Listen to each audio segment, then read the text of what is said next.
E hoje eu vou te ajudar nas suas dúvidas. Do que é que você tem dúvida em relação ao bioalinhamento? Eu vou te ajudar. Tudo que for possível aqui eu vou responder. E começando lá atrás, de onde é que surgiu o bioalinhamento? Hoje, na verdade, assim, não surgiu, né? O bioalinhamento, ele foi construído. E ele foi construído ao longo de vários anos. Eu costumo falar que foi construído desde que eu me formei. Eu e o Adailton, a gente não sabia o que fazer com os pacientes que não tinham resultado, porque já tinha aplicado o protocolo, já tinha aplicado aquilo que eu achava que era certo, não funcionava.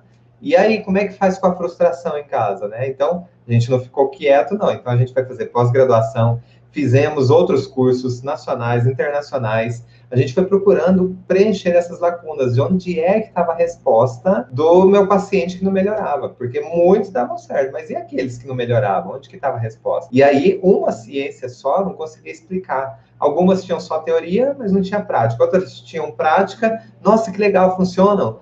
Isso aqui, mas cadê o embasamento, né, do paciente entender o que aconteceu? Coisa que eu mais tinha raiva era daquelas técnicas que às vezes os colegas falavam assim, ó, vai lá e faz, porque é legal, nossa, que bacana. E você ia todo empolgado, só que assim, ó, o paciente saía da sua sessão e ele não sabia explicar o que aconteceu com ele, simplesmente falava assim, ó, não, é legal e tal, mas eu não sei o que aconteceu comigo. É a mesma coisa que você chegar num bar, tomou uma bebida e você fala assim, não, é gostoso, mas nem imagino o que eu tomei, não sei se tinha álcool, se tinha fruta, o que tinha dentro daquilo lá. Mas eu tomei, toma que é bom. Não faz sentido nenhum.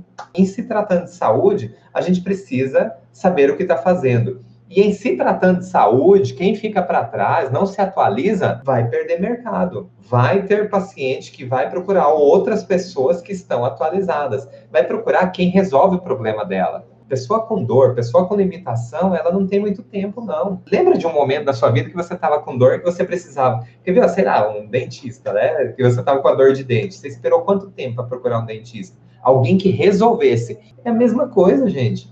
Então, quem tem dor, tem limitação, precisa de alguém que vai resolver o problema dela. Agora, o profissional que fica com a cabeça fechada, para um conhecimento só. O paciente não tem a mesma queixa, todos os pacientes. Então, você vai encontrar aqueles pacientes, e são vários, viu? Não são poucos, não. Você vai encontrar muitos pacientes que vão se queixar e não vão se adaptar, talvez, só com uma técnica que você aplica. Ainda mais se essa técnica tiver só um ponto de vista. Aí tá ferrado. Tem uma amiga que teve câncer de mama, pausados 2 anos, voltou no fígado. Já fez várias químios, tem relação com o bioalinhamento e tem cura? Não é exatamente tem relação com o bioalinhamento. O bioalinhamento pode tratar? Pode. Tem cura? Depende do paciente também. O que eu posso te dizer é que várias pessoas, isso tem lá no YouTube, tem no Face, tem no nosso Instagram. Adalto, como é que eu acho isso tudo que você fala? Digita lá no YouTube, digita bioalinhamento que você acha. Igual você digita para procurar qualquer coisa. Digita no Face, bioalinhamento, underline, como é que é mesmo? Vixe, putz, olha que susto, olha que susto. Olha isso aqui, olha aqui, eu tô aqui falando, olha a criatura aqui, a morte. Agora vai ter que vir aqui, agora vai ter que sentar aqui, agora vai participar. A morte é o seguinte, a gente tava conversando outro dia, só olha aqui, gente. Olha isso, Jesus, como é que eu faço? Eu não sei se eu choro ou tô risada. Agora nós vamos prender a morte. A amiga que teve câncer de mama, a gente conheceu já várias pessoas, até pacientes nossos, né, enfim, que às vezes teve um diagnóstico e isso levou ele à morte, sei lá, câncer de mama, se não cuidar, pode levar? Pode. Mas o que a gente está falando aqui? A gente está falando de cuidar. O bioalinhamento pode cuidar? Pode tratar? Sim, pode. Lá no YouTube, no Face, no Instagram, tem vários depoimentos, tanto de pacientes quanto de profissionais da área da saúde que utilizaram da técnica do bioalinhamento para tratar os seus pacientes. Mas qual que é o detalhe? Não ficou em cima só do sintoma lá, batendo na mesma tecla. Foi com um olhar diferente, foi lá na raiz do sintoma. Um câncer é um comportamento biológico no corpo, ele não surge, ele é uma consequência de um estímulo. Isso é bom para a gente quebrar a questão que a morte, a gente não precisa ter medo da morte. Não precisa ter medo da morte. Desde que você saiba o que precisa ser feito, você pode ter esse tempo, sim. Você pode quebrar um monte de situações. Não é porque a gente cresceu aprendendo que é de um jeito que a gente precisa conviver com aquela questão o resto da vida. E se a gente tivesse a oportunidade de fazer diferente? E se você, com até 2 sessões, você pudesse ajudar teu paciente a mudar o comportamento biológico dele. É só mudar o ponto de vista. Talvez seja o ponto de vista que não esteja dando os resultados que você e seu paciente procuram. Viu, Morte? Seus dias estão contados. A Morte pode fazer pergunta também? Pode perguntar. Ninguém melhor do que a Morte para fazer a pergunta sobre o bioalinhamento. Se a pessoa não consegue encontrar o momento do DHS, Tá. Tem alguma forma de apalpar no corpo da pessoa que vai identificar o trauma sem ela saber conscientemente da situação? Quer dizer assim, se ela é uma criança, se ela é um idoso com Alzheimer, não lembra mais de nada, de repente, ou até aquele paciente que a gente procura e ele conta e não tem nada, é por aí. Exatamente. Como é que você faz aí para resolver essa questão? Isso aí você vai aprender no curso, mas eu vou te mostrar aqui. Já que você chegou aqui, você vai se ferrar, acho que... Porque eu vou mostrar como é que a gente faz. Isso é uma pergunta que muita gente faz. Então eu vou te mostrar. Vai, como é que tá faz? achando que eu tô de brincadeira? Eu vou te mostrar. Fica aqui retinho, Morte. Fica na tua, quietinha. Quando o paciente não se lembra, seja porque não tem condição alguma, talvez o paciente é idoso, tá com Alzheimer, ele não se lembra de nenhum fato antes do início dos sintomas, porque é ali que mora a raiz do problema. É ali que mora a raiz que traz um comportamento biológico nesse paciente que vai ser diagnosticado com o nome de uma doença. Mas aí você começa a perguntar o que aconteceu antes do início dos sintomas e o paciente, nada. O paciente não lembra. E se for uma criança, vai perguntar o que para uma criança? E a criança nem fala, a criança está lá só babando, querendo chupeta e querendo peito. E nada. O que você faz? Tem como conseguir essa informação? Quando é que deu origem? Quando é que começaram os sintomas? Tem. A gente faz estímulo físico. E aí, como que é esse estímulo físico? Eu nunca cuidei de um paciente tão feio, viu? Preciso do dentista.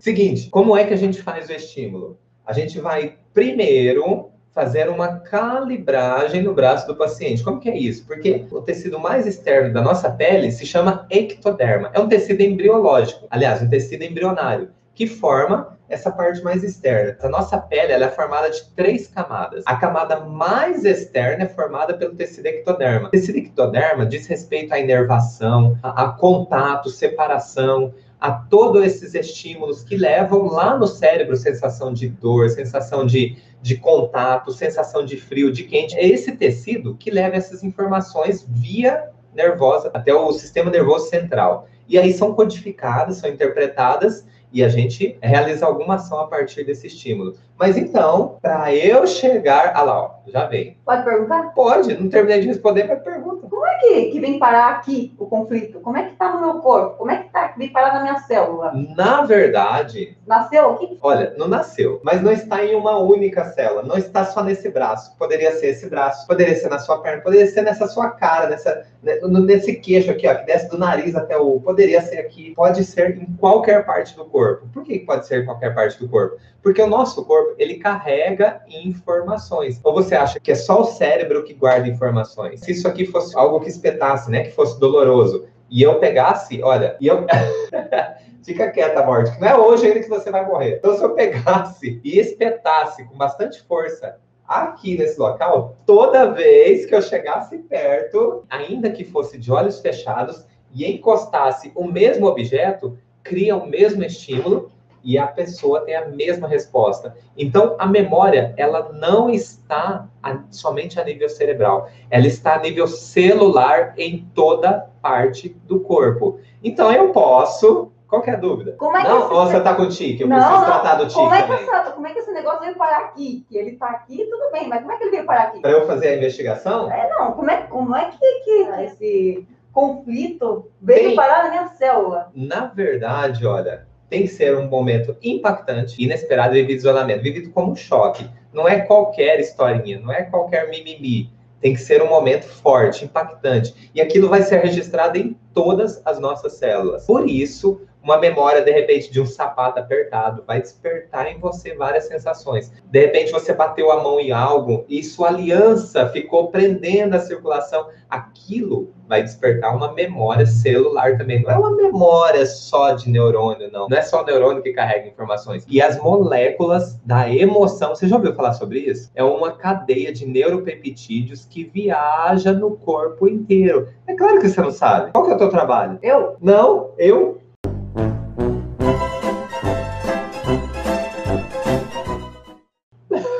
Qual que é o seu trabalho? Marketing digital. Não, você é a morte. Você é a morte.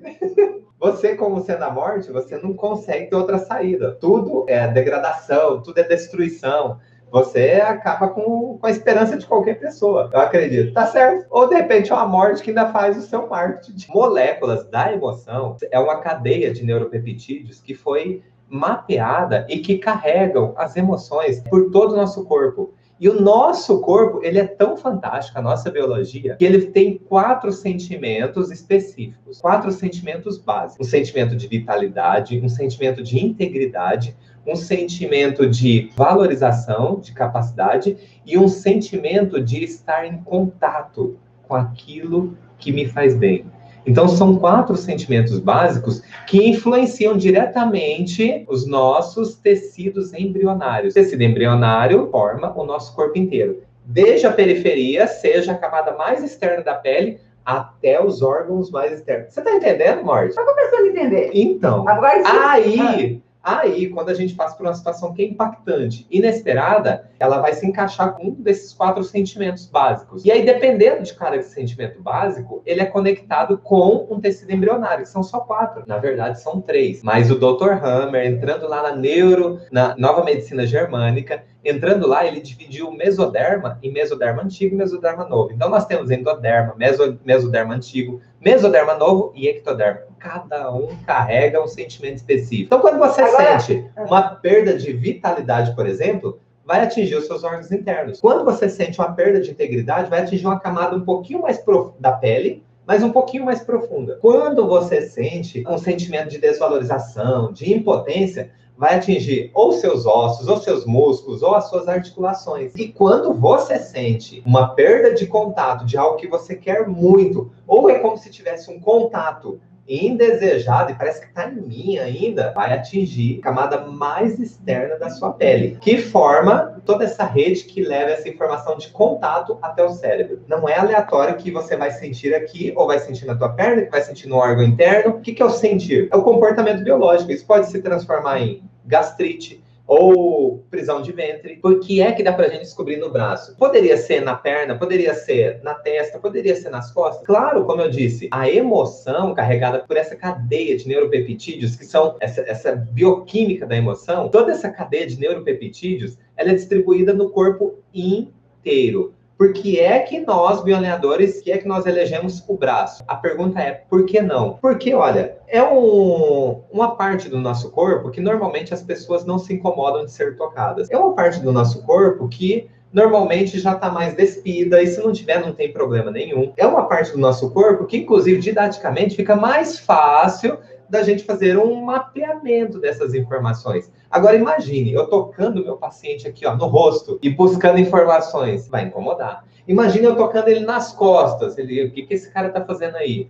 Imagina eu tocando na perna, opa, aí não, entendeu? Que didaticamente, tanto faz a parte do corpo. E por isso a gente elegeu o braço. Agora, o que a gente faz? Morte, presta atenção. Só para entender, o povo aqui vai olhar, vai ver você mexendo no meu braço, vai entender como é que faz para tratar de uma pessoa que não se lembra, é isso? Isso. Então, por exemplo, se o cara tiver Alzheimer, ou se ele for um nenê, você vai pegar no braço dele e vai ter informação. O corpo vai falar. O corpo já tem a informação. O que eu vou fazer é a leitura dessa informação. Então vai lá, quero ver se é bom mesmo. Vai. É isso aí. Na verdade, o que acontece é o seguinte. Então, Morte, relaxa. Por que você tá tensa, Morte? Relaxa. Eu devia estar tenso com a Morte do meu lado. Então, uma das mãos, na hora que eu vou investigar, ela fica como um ponto de apoio para estabilizar o restante do tecido. E aí eu faço uma investigação primária, que é para sentir o tecido, que é como se fosse uma calibragem. Por que calibragem? Concorda comigo? Faz de conta que ela está apoiada aqui, eu vou deixar ela só 2 horas aqui nessa posição, tá? Então faz de conta que ela está com o braço relaxado. E aí eu estabilizo com uma das mãos, e a outra mão eu faço um pequeno empuxo. O que é um empuxo? Levar essa aqui levemente na direção dela. Detalhe, eu vou deslocar o tecido, mas não vou deformar o tecido. Deformar é você apertar e fazer assim, ó. Ah lá, se não tá deformando. Agora, deslocar é só deslizar. A minha mão não vai deslizar, mas vai fazer o tecido deslizar um pouquinho na direção da minha mão. E aí eu percebo de 3 diferentes pontos. O primeiro aqui no braço, o segundo aqui na parte poplítea, e o terceiro no antebraço. O quê? Plítea. Tia. Todo mundo sabe o que é poplítea. Na parte de dentro aqui do braço, tá? Não na parte do cotovelo, na parte de dentro onde você vai fazer a dobra, ok? Então, eu faço a investigação. Não é essa posição, eu tô fazendo aqui só para você ver todo o segmento no vídeo. Na verdade, a gente faz com o paciente com o braço bem relaxado. Ele precisa estar relaxado na nossa sessão. Então, primeiro, eu faço uma calibragem, porque esse tecido é diferente desse e é diferente desse. Senão eu posso me enganar e falar assim, ah, esse tecido aqui estava mais tenso, ele foi mais difícil de deslizar. Aqui tem diferença daqui, tem diferença daqui. E cada parte, quanto mais próximo dessa outra mão, está mais próximo das histórias de vida dela. Então, olha só, aqui eu vou dizer que é algo pessoal. O que é pessoal? São as experiências de vida dela. Experiência de vida dela é o seguinte, é desde o nascimento até o dia de hoje. E aqui eu vou dizer que é o quê? Na parte de gestação, desde a concepção até o nascimento. E nessa outra parte aqui, a gente diz é transpessoal. Transpessoal, ou seja, é alguma coisa que já vem com terreno propício. É uma informação que vem dos pais ou de algum outro antepassado, dos avós. E que aqui... Longe.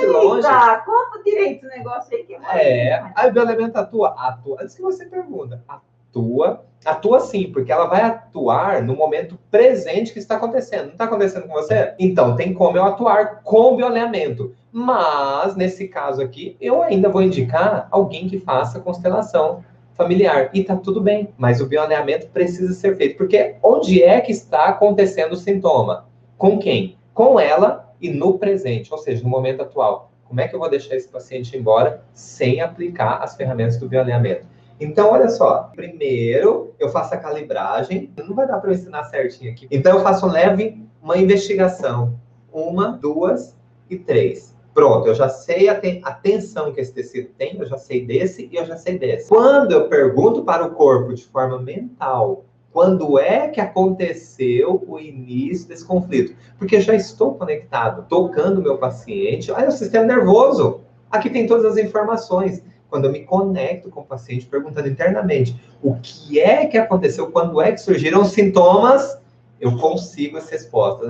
Aí fala assim, será? Que é isso? Como assim? Será? Eu pergunto que é na cabeça, o corpo responde? Que negócio é esse? Física quântica na saúde. Já é comprovado que o observador é que promove a própria realidade. Ah, então eu quero ganhar na Mega Sena. Não, é longe disso. Gente, isso aí não tem nada a ver. Isso não é exatamente física quântica. Não é só o querer. É preciso sentir, é preciso se conectar. É muito sério. Mas é possível?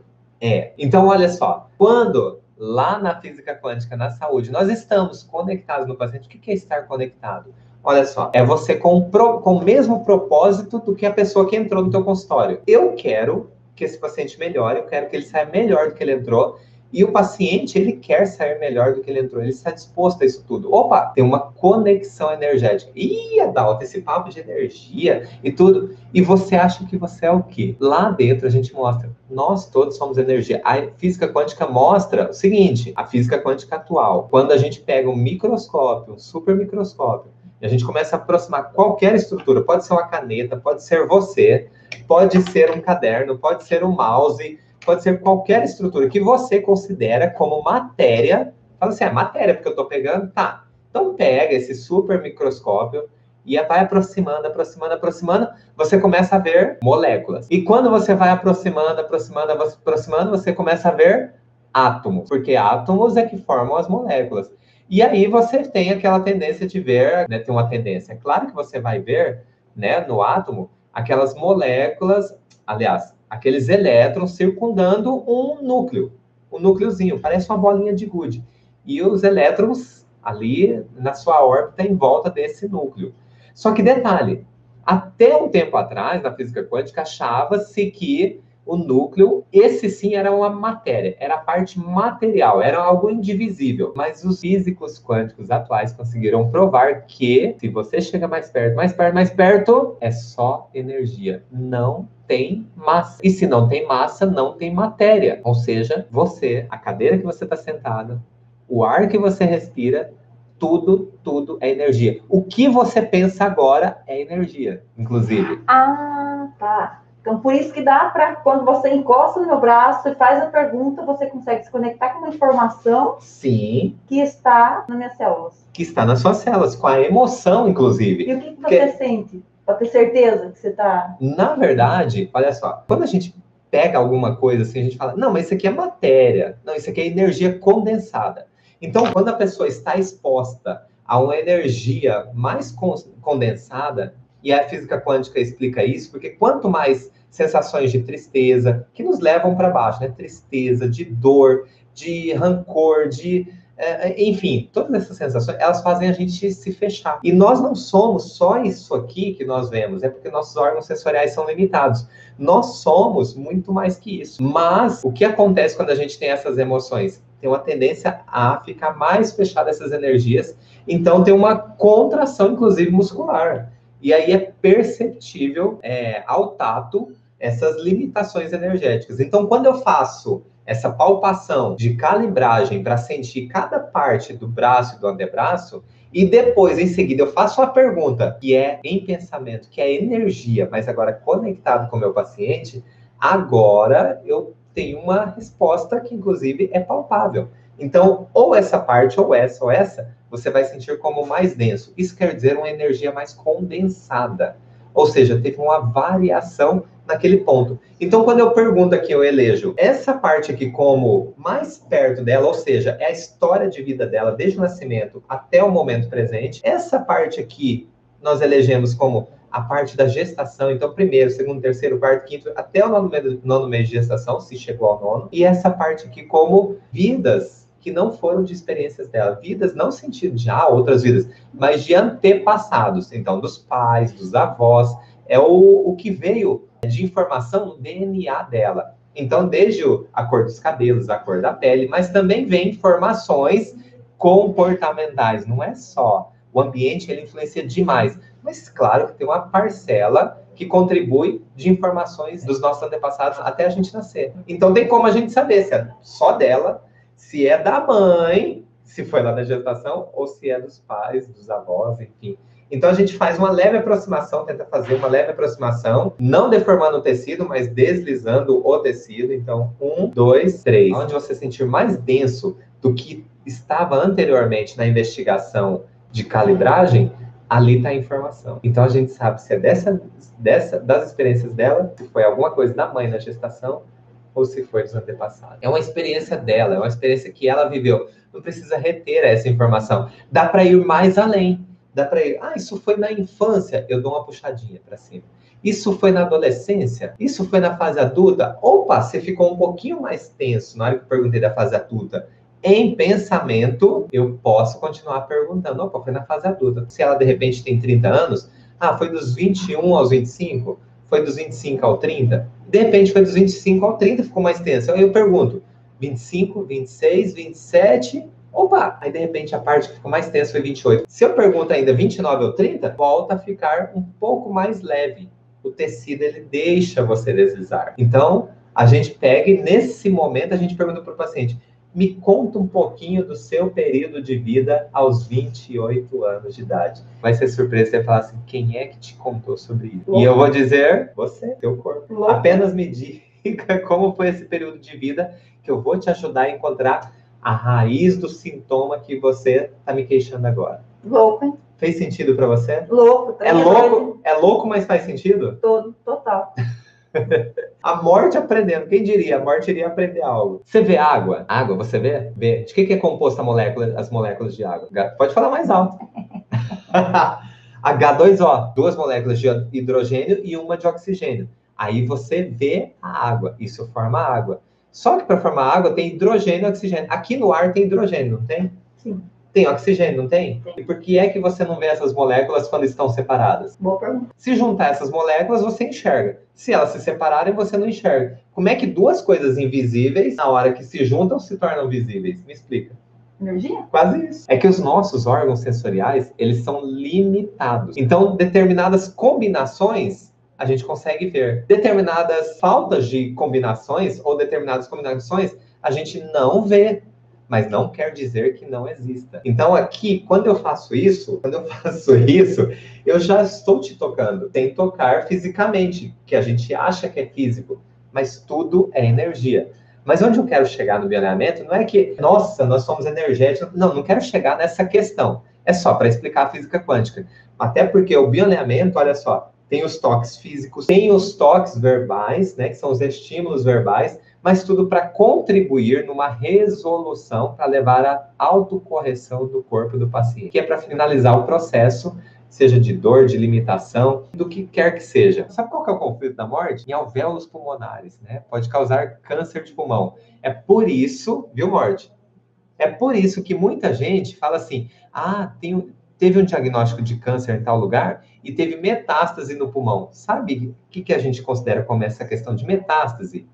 É um novo conflito. O novo conflito traz um novo comportamento em outra parte do corpo. Então, talvez só o fato de eu ser diagnosticado com algo que eu considero como fatal, ou seja, a morte está muito perto, a morte é como se estivesse em mim. Se eu receber isso como um choque, não é? Eu não falei que tudo começa com um fator que eu percebo como um choque? O próprio diagnóstico de um comportamento no meu corpo posso receber como um choque. E se eu receber como um choque, como a morte muito perto de mim, eu vou ter um comportamento lá em alvéolos pulmonares, porque esse é o conflito biológico dos alvéolos pulmonares. Medo da morte. E por que nos alvéolos? É aleatório assim? Não. Porque os alvéolos fazem as trocas gasosas. Então, o nosso corpo, ele quer respirar mais, ele quer respirar mais profundamente, porque respirar é vida. Respirar mostra para mim que eu estou vivo. Então, ele cria tecido nesses alvéolos pulmonares como se estivesse aumentando, como se estivesse proliferando, viu, Morde? Como se estivesse proliferando esse tecido, como se estivesse ganhando mais alvéolos que pudessem desempenhar melhor essa função de respirar melhor. E é por isso que tem um comportamento. É um câncer? Não, é um comportamento. A gente que deu o nome de câncer, a gente colocou um rótulo. Eu me chamo Dalton, o meu irmão chama Dailton. Nós somos parecidos? Ainda bem que cada um tem um nome, porque senão aí que ia misturar mesmo. Então, nome de doença é rótulo. A gente precisa prestar atenção no comportamento biológico desse tecido.